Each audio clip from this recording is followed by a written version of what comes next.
Oh no. Oh my God.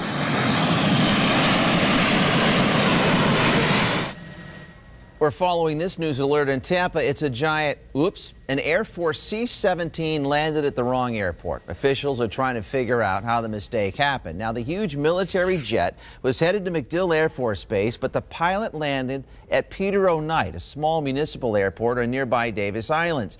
Fox 13's Steph D.P. Trantonio is live at Peter O'Knight. And Steph, big cargo jet, small runway. How are they going to fix it? You know, Chip, that is the 400,000-pound question here tonight. As you can see, the massive aircraft is still stuck here behind me on the airstrip, and it looks like it's going to be there for a little while. The real problem here is the airstrip is only designed to hold about 20,000 pounds. So if you do the math, they've got a lot of work to do here to lighten the load, and it's really becoming somewhat of a spectacle here along the fence, along the sidelines here. Folks keep asking, how do you think it's going to make it off this runway and get over to MacDill? Skyfox got some amazing angles of this just a little while ago. It's been on the ground since about 1:20, 1:30 this afternoon.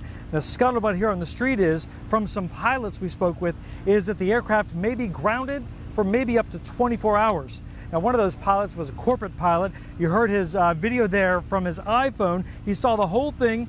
He was waiting for his plane to leave to go back over to TIA when he saw this C-17 flying too low. He said he laughed to himself. He knew the pilot must have made a mistake and gotten the wrong airstrip. Another thing we're hearing here on the sidelines is that people are also complimenting that pilot on making a safe landing. Now, keeping in mind, yeah, this may be one big oops, but the good thing is the plane landed safely. It's in a very crowded neighborhood here on Davis Islands. Nobody got hurt except maybe the pilot's pride, a little bruising here tonight, Chip. Steph, the question is, how does it take off? That runway over there was 1,000 feet too short for that massive plane to get back up into the air. What are they going to do, take it apart?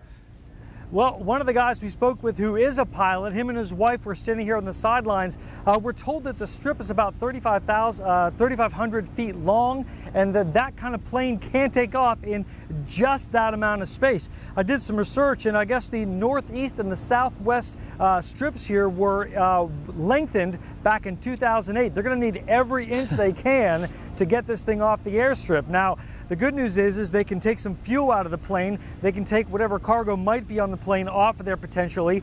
Two buses have shown up behind me here from MacDill. We don't know what's going on out there yet. All the Air Force has said is they've confirmed it's one of their planes that's landed here.